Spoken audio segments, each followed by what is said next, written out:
Hello everyone, we are the Group 2 and we are here to discuss you about the Code of Ethics for Professional Teacher, the Article 3 or known as the Teacher and the Community. And also later, we mentioned about the organizational leadership. But before that, let me introduce myself first and my group mates. I am Jackson Bulari Esteban and I am the group leader. Manloel Lucas Raspat. I am Angeline Labuget, the Fruit Reader. I am Jenny Alcaraz, the script writer. Hi, I am Benji B. Barte Castillo. Before we proceed to our main topic, let's define first what is Code of Ethics and what is a teacher. According to Oxford English Dictionary, Code of Ethics is a guide of principle designed to help professionals act with honesty and integrity, a written set of rules and management to help them conduct their action in accordance with primary values and standards. While a teacher, a person who facilitates learners to gain knowledge, skills, and values that enhance development. A person who has the knowledge, skills, attitude, and special training in teaching, explaining, and educating.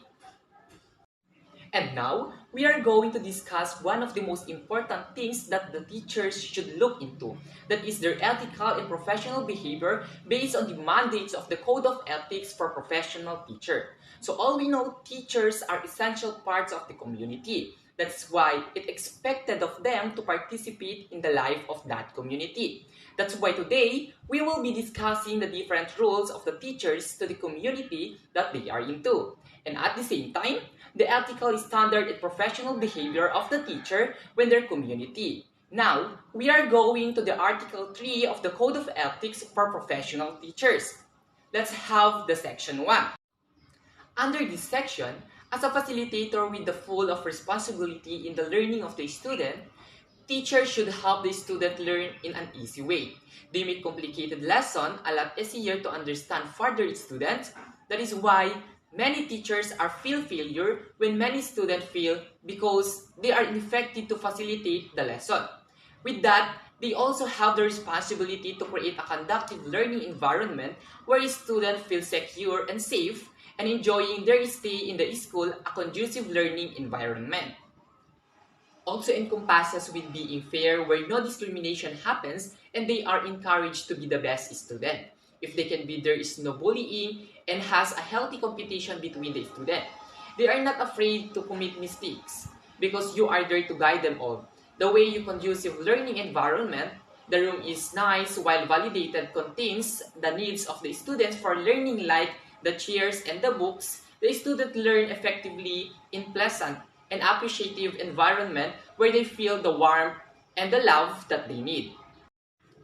In this section, teachers' services are not limited inside the school or classroom only. It's extended in the community whenever there are programs in the barangay or municipality. They need to cooperate and join the cell program before they are expected to actively participate for moral and social battle. They are intellectual leaders of the community, meaning they are ready to offer their knowledge and skills for the better result of the program.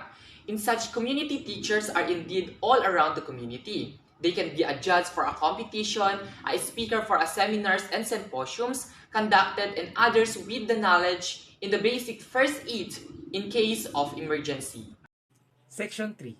Every teacher is entitled to fair social respect for which they must conduct themselves with honor and dignity at all times and abstain from activities like as gambling, smoking, inebriation, and other excesses, let alone illegal relationships. As a professional teacher, you are supposed to be a role model. You must always be a professional who understands how to deal with people and how to manage various circumstances, regardless of their behavior towards you. Just relevant words and vocal tone as example.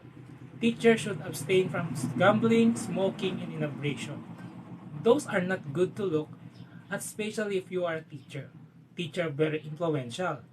Children look up to them and may think that whatever they do is right and may imitate. So it's important to always be morally educated, should not enter into illicit relations. It is immoral apart from being written in the Bible and human law.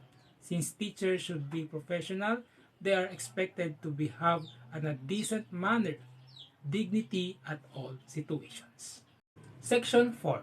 Every teacher shall live for and with the community and shall, therefore, study and understand local customs and traditions in order to have sympathetic attitude.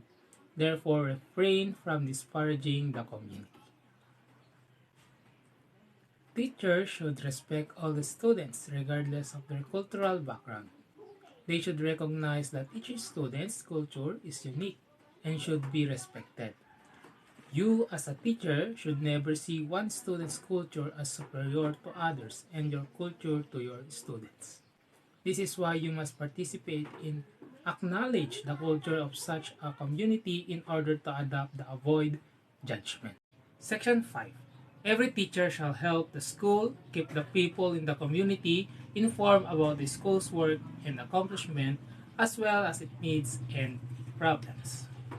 Maintaining good relationships between the school and the people in the community is also one of the teacher's responsibilities, as is informing the people in the community about school activities and accomplishments, as well as its needs and problems. One example is holding meetings every grading period in which teachers can inform the parents and guidance about issues and concerns concerning the school and the students. Brigada Escuela is one such example. Section 6. Every teacher is intellectual leader in the community, especially in the barangay, and shall welcome the opportunity to provide such leadership when needed, to extend counseling services as appropriate, and to actively be involved in matters affecting the welfare of the people. Teachers, as community leaders, must help and support their own community. They must always take on leadership roles whenever there are activities and projects related to the education and welfare of the children. As a member of the community, they assist in the implementation of certain provisions such as RA 7610. Section 7. Every teacher shall maintain harmonious and pleasant personal and official relations with other professionals, with government officials, and with the people individually or collectively.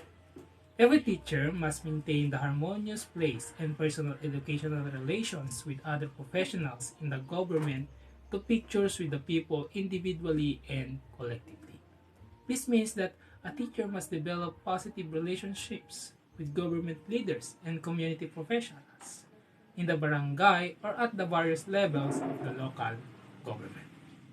Section 8. A teacher possesses freedom to attend church and worships as appropriate, but shall not use his or her positions to influence others. Teachers have a freedom to choose any religion he or she prefers, as long as they are not forcing someone to join their own belief or religion.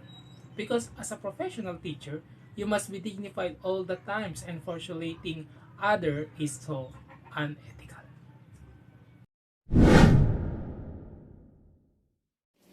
Organizational leadership is a management approach in which leaders help set strategic goals for the organization while motivating individuals within the group to successfully carry out assignments and services to those goals. It encompasses the following skills. First is understanding an organization's mission in alignment with one's strength. Second is creating a strategic plan in line with that mission. Third is implementing goals and holding teams accountable for accomplishing those goals within an established timeline and in alignment with the strategic plan. The fourth is foreseeing possible challenges in the road ahead. The fifth one is innovating to meet those challenges, pivoting effectively as circumstances change. Remaining calm amidst uncertainty, communicating effectively, inspiring groups of individuals to do their best and work towards a unified purpose, addressing the concerns of eternal stakeholders and the community at large. Doing all of the above with an eye on inclusivity, integrity, and authenticity. The above skills are predicated on the leader's expertise. Learn managerial skills, growth mindset, and develop emotional intelligence. They allow the leader to be aware of oneself, their impact on others, and the motivation of others within the context of furthering the organization's singular mission. Organizational leadership encompasses a broader scope of responsibility. Organizational leadership communicates the mission and vision, establishes the strategic plan, and inspires individuals to put forth their talents to fulfill the goals aligned with the strategic plan and ultimately the leader's vision. Organizational leadership is needed at every level to consider how current practices can be further improved or changed to meet future needs. Organizational leadership is important because it first motivates team members. Team members respond in kind to the leader. They will be motivated to mirror the growth mindset for their teams and themselves and consider how they can personally contribute to the forward momentum of the organization as a whole. Second, allows for a problem-solving and decision-making mindset. In psychologically safe atmosphere where people are not afraid to speak up, great ideas can emerge. When a leader entrusts the individuals hired into their roles to develop solutions and make decisions, exponential growth is possible. Third, promotes communication, ethics, inclusion, and respect. The highly emotionally intelligent organizational leader communicates in all ways that every employee's contributions are respected, as every role is vital to the organization's forward movement as a whole. The leader shares the organization's values and models the communication, ethics, inclusion, and respect expected of each individual. And lastly, allows organizational leaders to remain goal-oriented, with individuals empowered to fulfill their roles and develop innovative solutions. The organizational leader may focus on the larger picture, moving the mission forward with an eye on navigating challenges ahead. And now let's move on to the last part of the discussion, which is leadership and management. Leadership is about inspiring and management is about planning. Management consists of controlling a group or a set of entities to accomplish a goal. Leadership refers to an individual's ability to influence, motivate, and enable others to contribute toward organizational success. Influence and inspiration separate leaders from managers, not power and control. Both leaders need to understand what they have to do and to achieve in doing it. They need to comprehend the essence of difference between them.